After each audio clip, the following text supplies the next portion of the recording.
Welcome back বন্ধুরা। অনেক দিন পর আবার চলে এসেছি ভিডিও নিয়ে। আসলে একটু ব্যস্ত ছিলাম তাই আপলোড করতে পারিনি। এই দিনটা ছিল আমাদের ছুটির দিন। ঘুম থেকে উঠে দেখলাম বরমশাই কাজে চলে গেছে, বাট আমার ছুটি।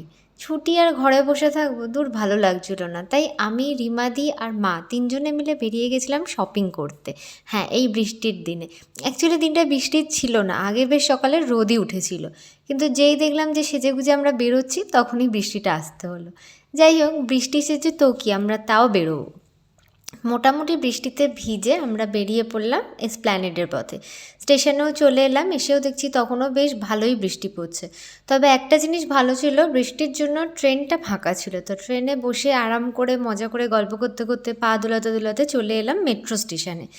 মেট্রো স্টেশনও দেখলাম বেশ ফাঁকা, মেট্রোতে উঠেই বসার জায়গা পেয়ে গেলাম। তারপর ঘুমাতে ঘুমাতে চলে গেলাম মেট্রো স্টেশনে, মানে এসপ্ল্যানেড স্টেশনে পৌঁছে গেলাম।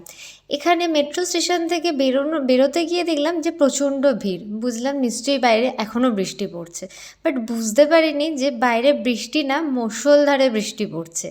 তো বেরিয়ে দেখলাম সব দোকানপত্রই মোটামুটি বন্ধ, তাই ভাবলাম যাই আগে একটু পেট পূজাটা করে নিই। তাই ঢুকে গেলাম ডমিনোজে। ওখানে 3টে পর্যন্ত একটা কম্বো অফার চলছিল 99। তো আমরা সেই অফারটার জন্যই গেছিলাম আর সেটাই খেয়েছিলাম। এতটাই হাগুড়ে আমরা যে ফটো তোলার সময় পাইনি, শুধু ওই পার্সেল, জিঙ্গি পার্সেলটারই ফটো তুলেছিলাম। তারপর চলে গেলাম সিটি মার্টে। বাইরে তো বৃষ্টি, তাই ইনডোর শপিংগুলোই করছিলাম। সিটি মার্টে গিয়ে দেখলাম কুর্তি আর টপের খুব খুব সুন্দর কালেকশান রয়েছে। এছাড়া এই জায়গাটা আমার স্পেশাল ফেভারিট। প্রচুর ধরনের ভ্যারাইটিস আইটেম আছে ঘর সাজানোর জন্য। বলবো না যে খুব রিজনেবল প্রাইস, বাট হ্যাঁ, ভেরিয়েশন প্রচুর রয়েছে। হয়ে গেল মোটামুটি মল থেকে শপিং করা। তারপর আমরা ভাবলাম যে এসপ্ল্যানেডে এসেছি, স্ট্রিট শপিং করবো না, সেটা হয় নাকি। বেরোলাম, দেখলাম বৃষ্টিটা একটু থেমেছে, দেখলাম দোকানগুলো আস্তে আস্তে খুলছে। তো যাই হোক, চুটিয়ে আমরা শপিং করেছিলাম। ভিডিও হয়তো নেওয়া হয়নি, কিন্তু প্রচুর শপিং করেছিলাম।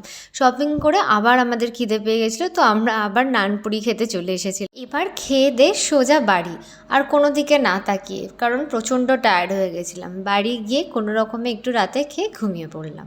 এইভাবেই দিনটা শেষ হয়ে গেল। টাটা।